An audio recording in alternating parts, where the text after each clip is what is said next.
Breaking news, breaking news, breaking news. Karmelo Anthony and Austin Metcalf, two students going to a track meet on a Saturday, and it's raining. One school brings a tent, the other school don't bring a tent because it wasn't enough players to set up the tent. So it starts raining, and the young man from the school that didn't bring a tent went under the tent of the other student, which was the rival for the track match. He was supposed to be down on the field working out, but he was trying to get out the rain, so he goes up under the tent. When he sits down, he gets in a little confrontation, verbal up there with the young men up there, and they ask, like, who is he? And he's like, oh, I ain't nobody. So I guess he may have said it a little sarcastically, so the other team members told him, well, you can't be up here. And he's like, man, leave me alone, da-da-da-da. And dude pushed him, and from him pushing him, he pulled a knife out of his knapsack. But the thing is, what is a student doing with a knife at a track meet? That was the downfall. Just like the other case they have with the Koreans and the young man that was running, you know? He didn't steal no water, he was running, they had no right to run out the store, but he also had a gun on him. So that switched the tide of how the law was situated, because you're not supposed to have a legal weapon on you. And that's the way that play out. But we're going to explain this to you. We're going to let it be known. I'm going to start this thing up. Then we're going to let you hear the verdict. And now we're going to let you see how we got to where we at. And then we're going to get the verdict. All right? All right? Hit that like button. Hit the like button. Hit the like button. And bounce to the beat now. Hit the like button. Hit the like button and bounce to the beat now. Put it in the comments. Put it in the comments.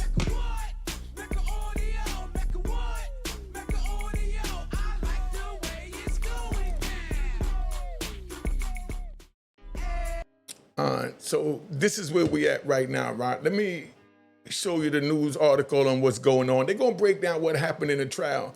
And from them breaking it down in the trial, you'll see, what happened to keep you up to speed. All right? Let's keep it moving.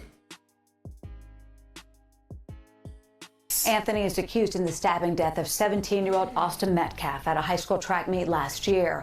His attorneys claim he acted in self-defense. NBC5's Alana Quillen is live this morning with a recap on what the jury heard over the weekend, and also, Alana, what to expect today. Good morning. Good morning. Yeah, the state wrapped up its case after calling 21 total witnesses since Thursday morning. And now the focus shifts over to the defense as they try to convince the jurors that the stabbing was justified as self-defense. Now, over the weekend, jurors heard critical and sometimes conflicting testimony about what led up to that deadly moment in April 2025 at the Frisco track meet. Saturday's testimony included emotional and graphic details, with the medical examiner describing the fatal wound to Austin Metcalf's chest as unsurvivable. Jurors also heard from multiple teen witnesses from that day, many of whom gave differing accounts of what happened under the team tent just before the stabbing. Some testified Karmelo Anthony was asked to leave when he went under Austin's team tent to avoid the rain, and that Metcalf was the only one who became physical. Others raised questions about who said what and how the confrontation escalated. And the defense, when they began, also called early witnesses, including Anthony's track coach, who said their team didn't bring their own tent for the rain because they didn't have enough students to put it up, and that Anthony should have been on the field warming up, not in the bleachers. We spoke to a criminal expert who sat in the gallery for Saturday's testimony, who talked to us about one notable moment, prosecutors choosing not to call Metcalf's twin brother to the stand. The state, I believe that they feel that they've proven their case. I think they felt comfortable. The fact that they didn't call the twin brother. From the defenses, they called their witnesses. It's been interesting because there are some things that they've been able to pull out of their witnesses as well. And so I think there are a lot of times where, just like everything, you wait, hear the whole story, wait till the whole case is presented before making judgments. So that's where we at with that, right? Let's bounce out of that. And I want to go here, right?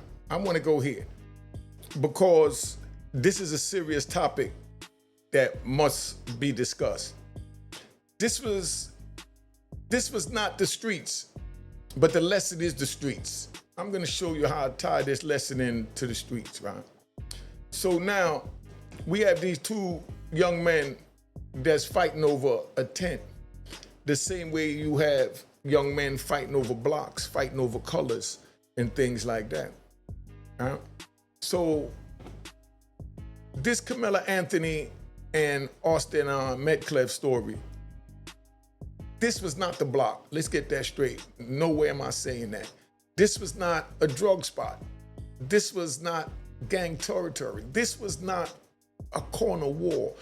This was a school track meet, a rainy day, young athletes, a tent, a moment that nobody expected to turn into death, court, prison, and permanent pain for both parties and both parents and everyone else that's involved. Now, the jewel in that is, it does not have to be the streets for pride to create street consequences. Because a lot of that had to do with pride, because when Austin asked him to leave, he could have just left, you know? But did Austin have a right to ask him to leave? He was free to sit where he wanted to sit, regardless what team or what color or what block he came from. The tent was not worth what happened. Let's be real. Austin may have felt like, this is our school tent. Karmelo may have felt like, it's raining out. I'm trying to get to shelter. Both of them were young. Both of them were in a heated moment. Both of them probably thought this was just going to be, words, or it seems as if Austin felt like it was going to be words, because Karmelo Anthony let him be known that if you put your hands on me, you're not going to like it. And he had his hand in his knapsack. Allegedly, that's what came out in the testimony of the trial. So that means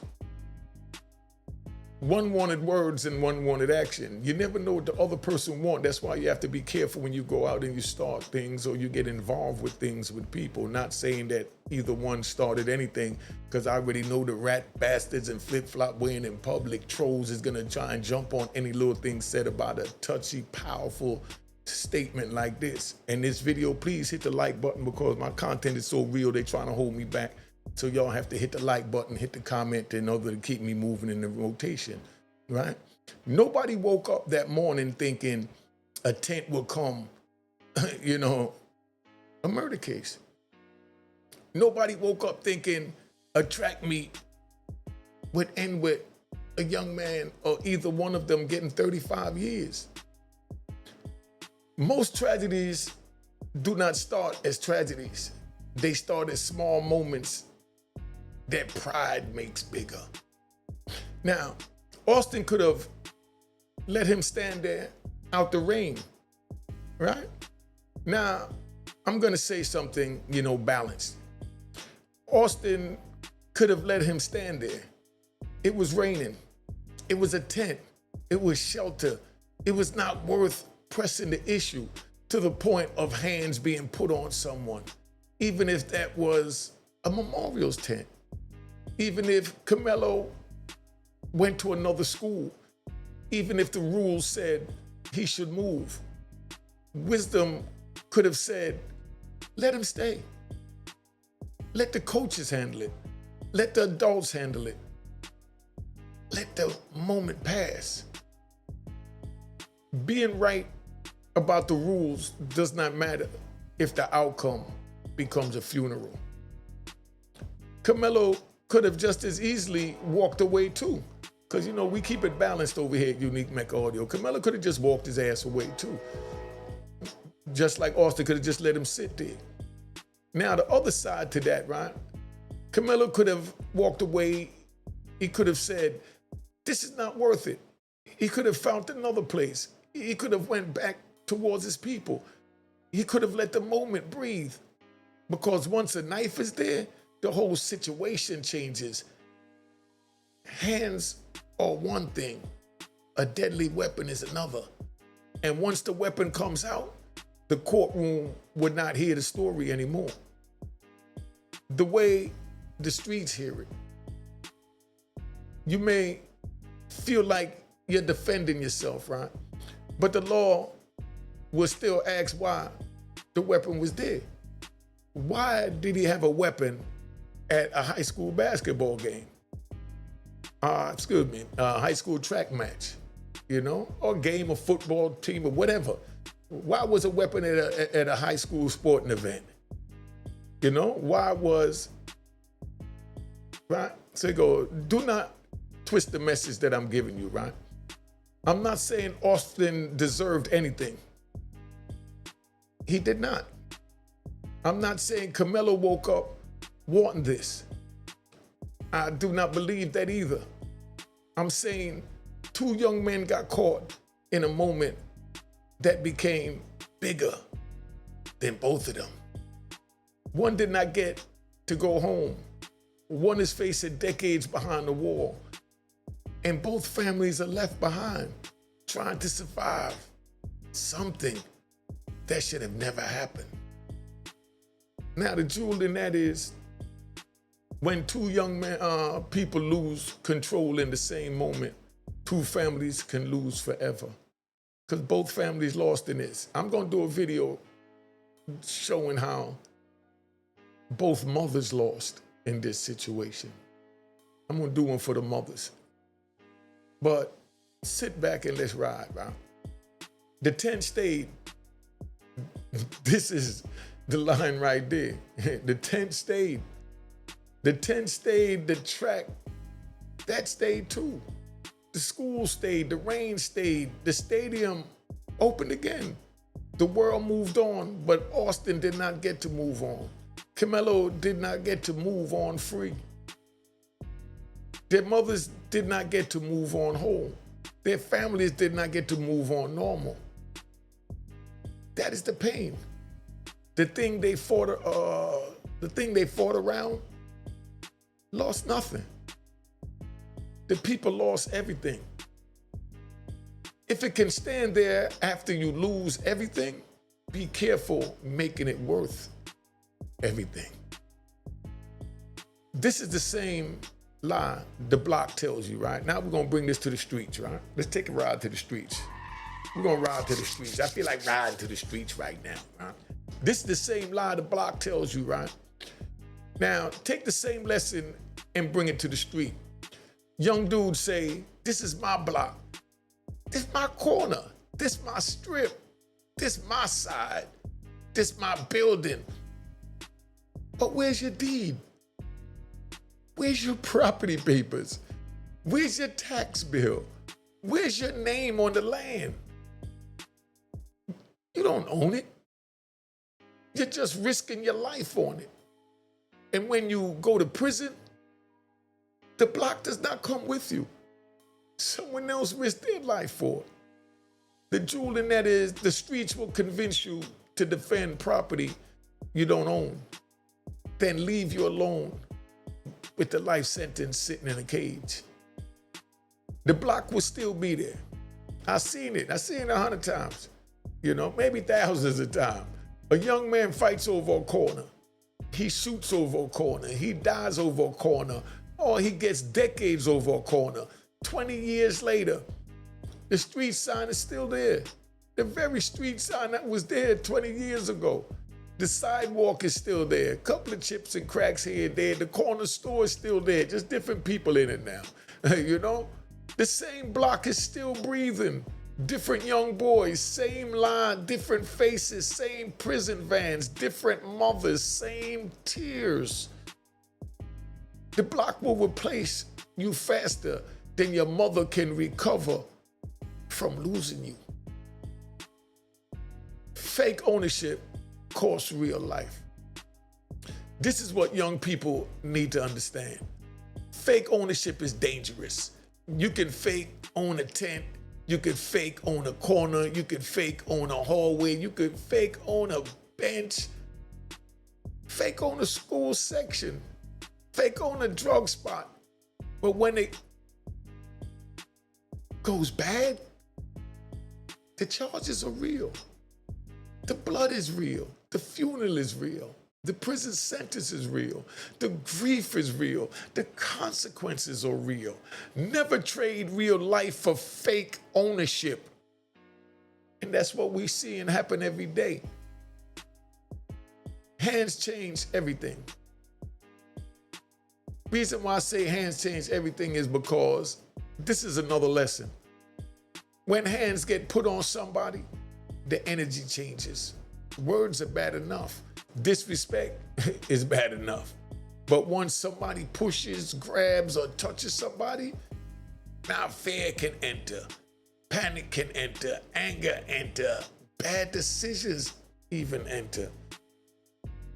That's why grown men tell the youth, keep your hands to your mother effing self. And keep your pride under control. Your pride and your ego is the two #1 killers. The first hand can open the door, but the last reaction can burn the whole house down. The knife made the moment permanent. The knife made the moment permanent because if that knife wasn't there, then a life wouldn't have been lost. They would have got a couple of bruises, maybe other people would have jumped in, but they would have still been alive and they still would have been out of prison for the next 35 years, at least 17 and a half, doing half of that. Now, here's the hard part, right? There was no reason for a school track meet to turn into a knife situation. A school event should not have ended like that. A teenage disagreement definitely shouldn't have ended like that. A push shouldn't have ended like that to be a fatal wound.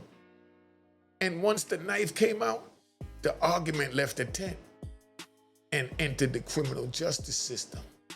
And that's where this young man, Karmelo Anthony, will have to deal with for at least the next 35 years, whether he get released in half the time, which is 17 and a half years. Sound good, right? But try doing that 17 and a half. I did 26 years in federal prison. That's why I know what I'm talking about. Make fun of me, say what you want to say, but I know I'm touching somebody that need to be touched. Now, it was no longer about the rain or about getting shelter.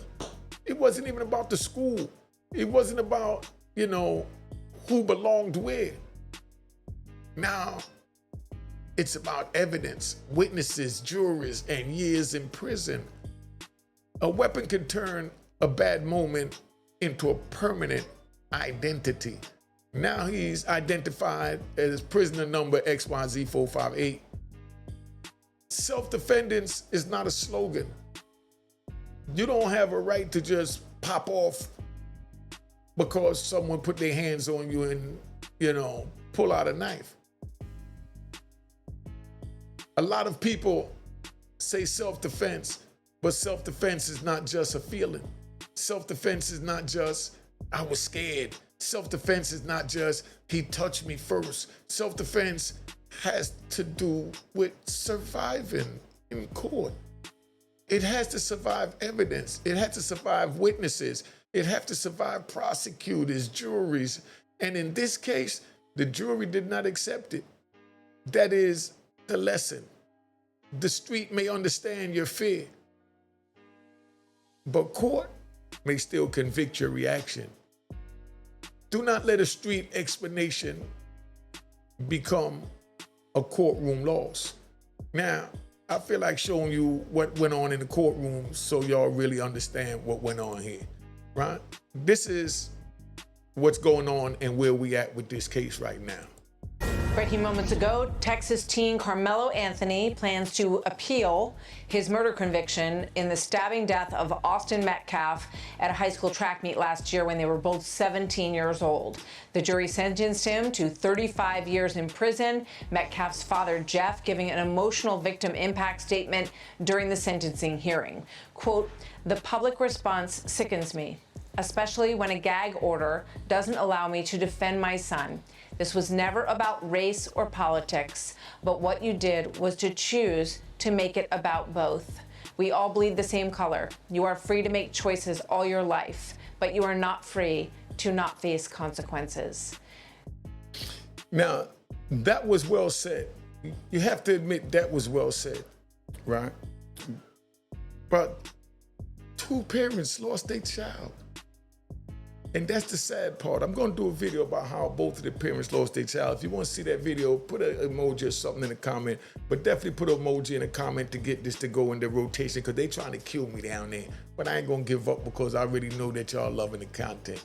Right? Check it out, right? Everybody wants to know, right? Because remember, this is bigger than who started it now. This is bigger than who started it, right? Everybody wants to know who started it, who said what, who touched who should have moved, who had the right. But after death enters the room, the questions gets heavier. Who gets buried? Who gets sentenced? Who loses a son? Who loses freedom? Who lives? Who have to live with regret? Who never comes home the same? Who never come home at all? Who started it matters, but who survives the consequence matters more. The street code twist, right? Street code would tell a young man, don't let nobody move you. Don't let nobody push you around. Don't let nobody play with you. Don't let nobody, take your spot. That's yours. But real wisdom says, don't let nobody control your future. Don't let nobody rent your temper. Don't let nobody borrow your freedom. Don't let one moment make your mother cry forever, breaking her heart for the rest of her life. This is the code I teach. Not crash out code, survival code, freedom code, growth code, jewel, right? This is the jewel in this. I give a lot of jewels in this. The real code is not proving you're dangerous. The real code is making it home free. Let me tell you one, right? I feel like riding a little bit. When me and my son went on a trip to Florida and we driving up, Florida Turnpike, they young, they heavy-footed, you know what I mean? Gucci sneakers on, they all gas. All gas. Every 2 minutes, that's all you hear.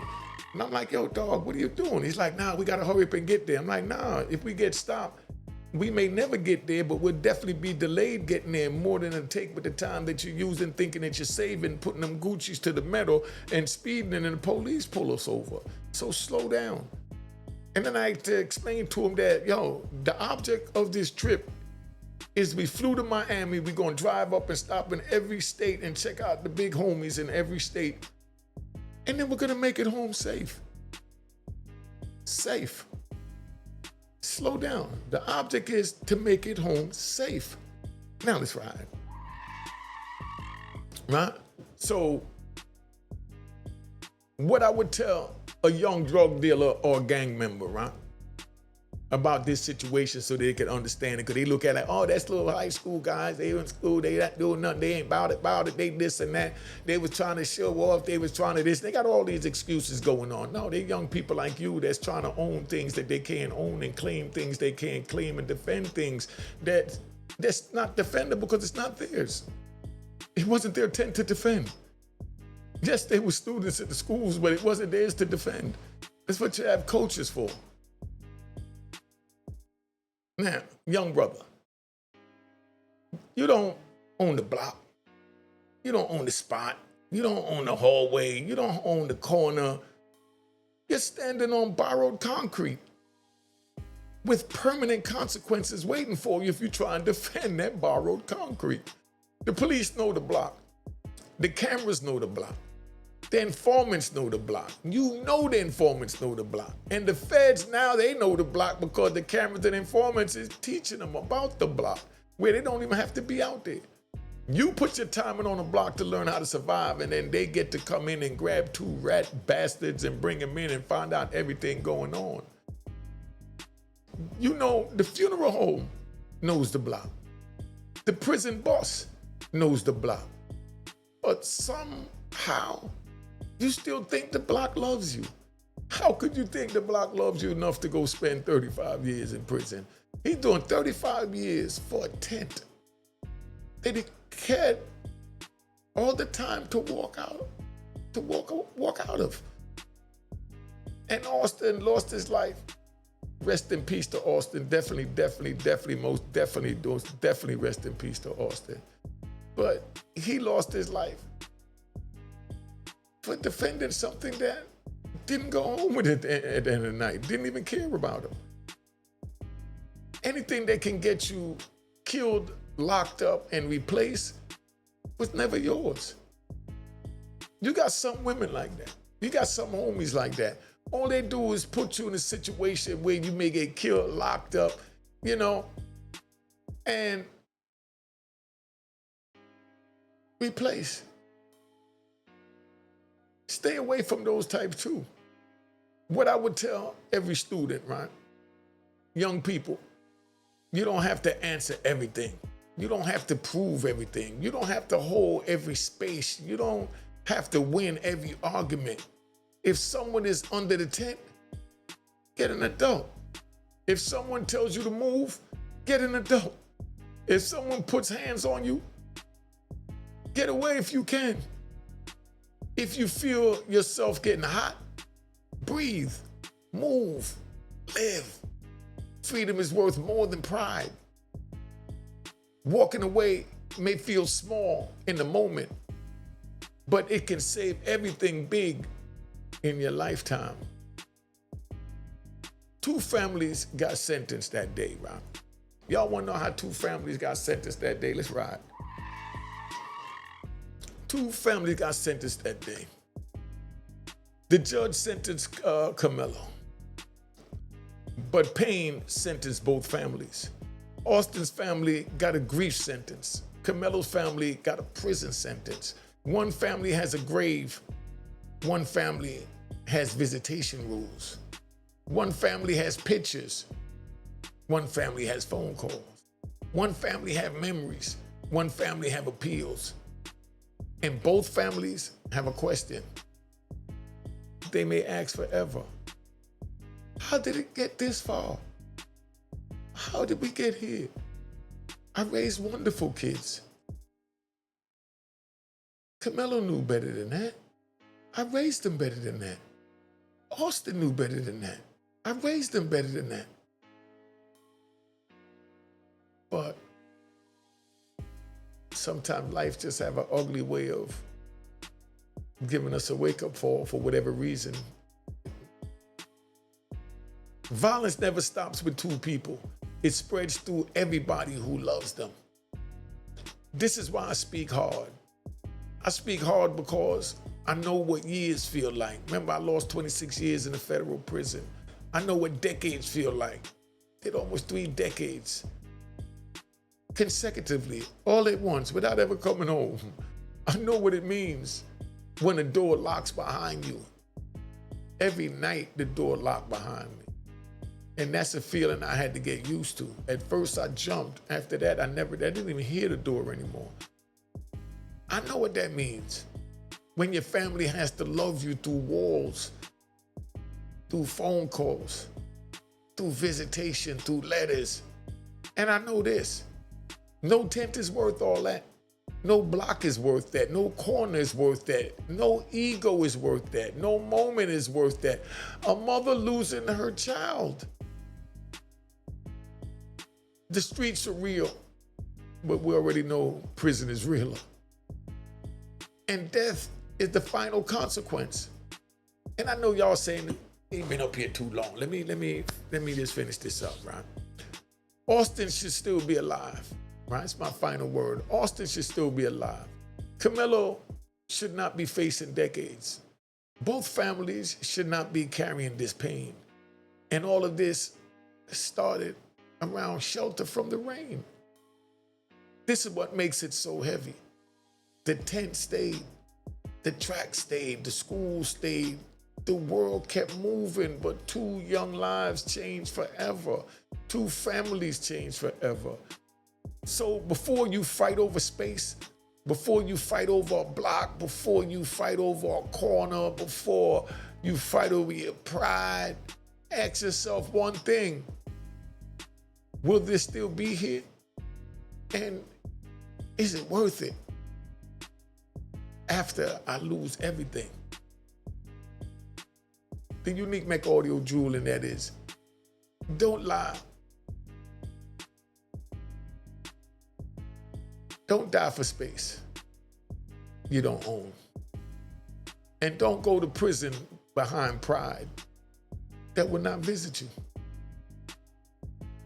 Let me ask you 10 questions real quick, Ron.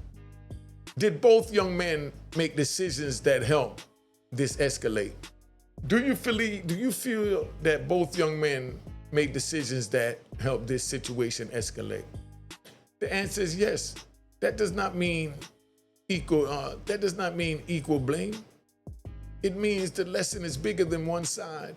One could have let the tent situation go. The other could have walked away.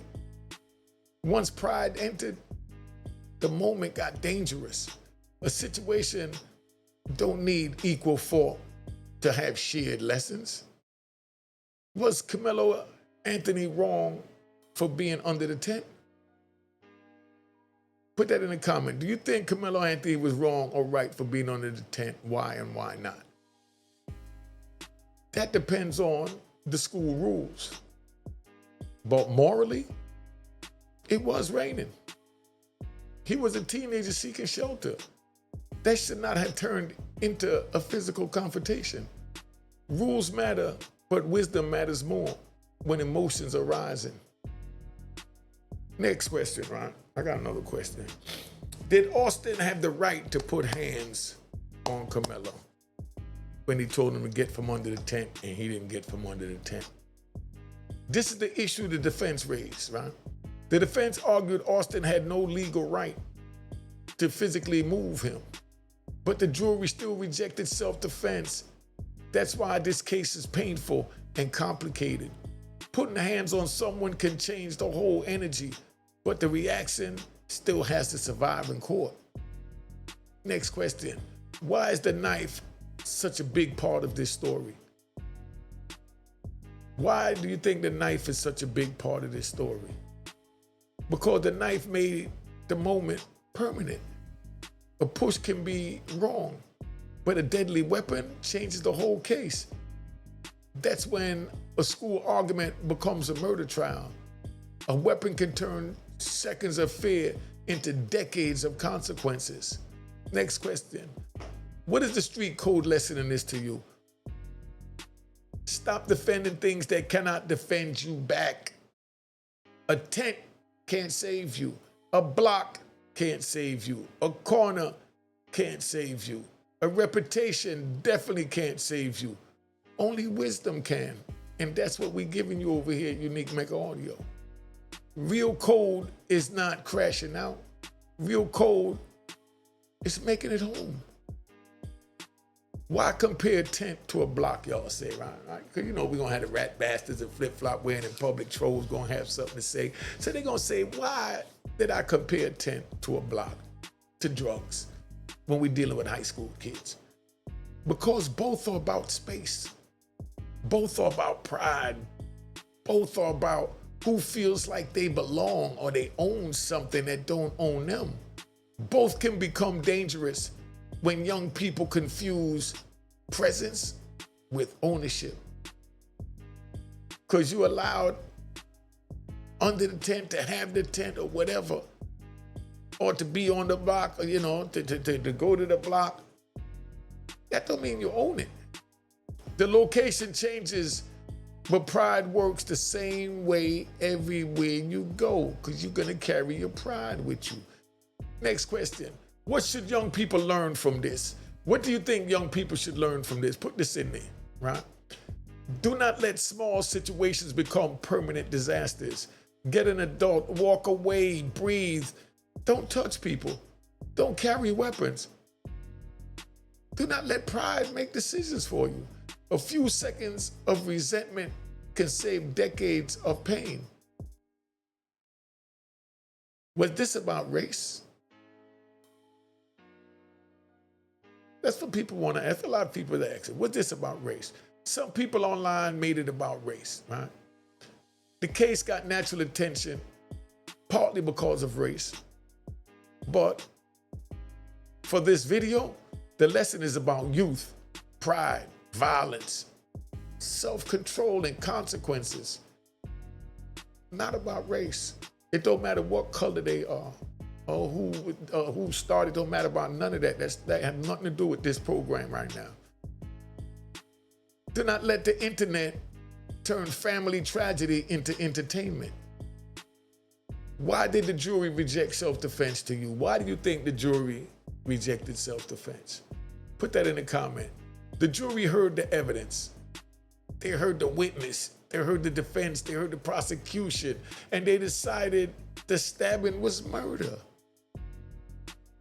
That does not erase the decade, but it shows how serious court is.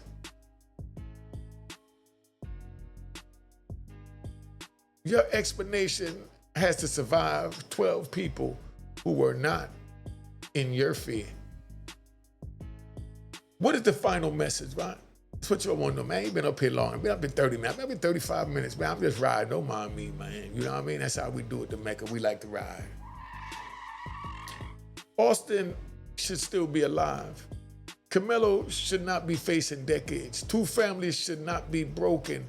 A tent should not become a tragedy. A block should not become a graveyard. A corner should not become a prison sentence. And pride should never be stronger than wisdom. If the thing you're fighting over will still be there after you're gone, it was never worth your life. You tell me what you think. Oh yeah, I even forgot. I always forget. Yo, cop the book of Raw and Harlem at rawandharlem.com, man. That's how we doing it. All right? Let's get up out of here. Cheers, cheers, toast the crime, toast the crime, the crime, the crime, the crime.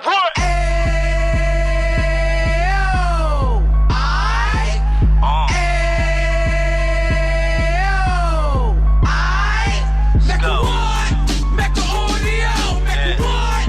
Mecca Audio, Mecca what? Mecca Audio, Mecca what?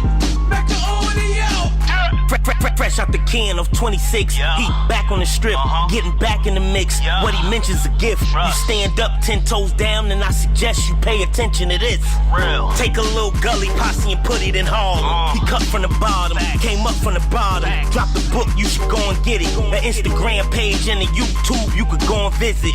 Then you could consider yourself LinkedIn. Sit front row and get Jews from a kingpin. How he went through it, so you ain't gotta go do it. To not pay attention would be stupid. Talking about a man that probably put your grandfather on. Probably the reason that him and your grams got along. A man that generated millions on the block, did his time, never squilling to the cops. Mecca Audio.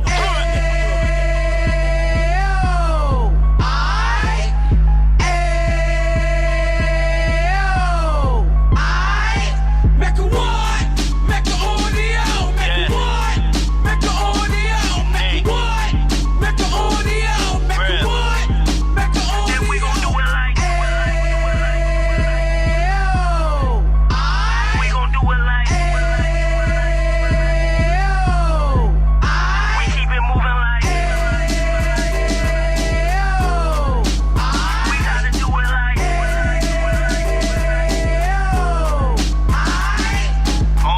Get it live like 2 G's in the 90s. Drop top beamer so shiny. I let shorty go, she was whining. Treat her like my past, she behind me.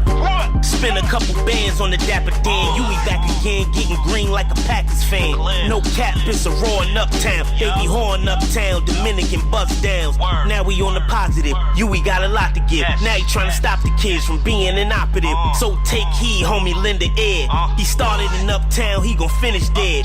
But now it ain't about selling drugs, buying cars. It's about buying property to make the community ours, so we can give back to the cheers, cheers.